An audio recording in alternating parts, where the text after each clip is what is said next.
Family members, loved ones, and community members all gathered today to honor the 4 lives lost in last week's plane crash in unincorporated El Cajon. Good evening and thank you for joining us. I'm Kirsten Holmes. Steve Price has the weekend off. A large group of people gathered for a candlelight vigil for 2 pilots and 2 nurses on board Monday's deadly flight. News 8's Regina Ahn spoke to loved ones who are still in shock. A candlelight vigil for the 4 victims in a Learjet crash just a week ago here on Pepper Drive. People out here paying their final respects to their family and friends. There's a hole across the street, and it's a lot smaller than the hole that's been left. Tonight, friends and family of the 4 victims who were killed in a small plane crash near El Cajon gathered at the site of the crash on Pepper Drive.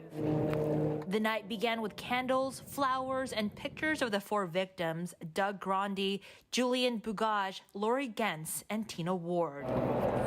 Doug Grande's uncle says he is still mourning. He loved his children. He loved his wife.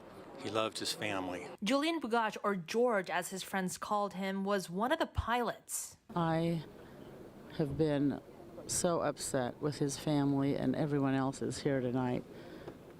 He was a wonderful, wonderful neighbor and man, and genuinely kind, compassionate, fabulous person.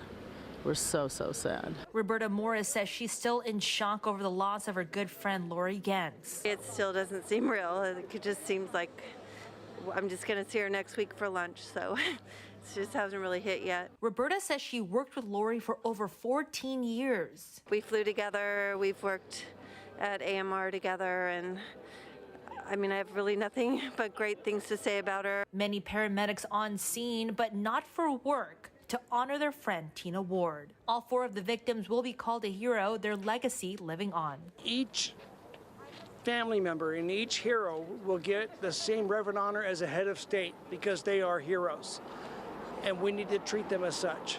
As for the crash, the investigation is ongoing. Officials say it could be months before a final report is released.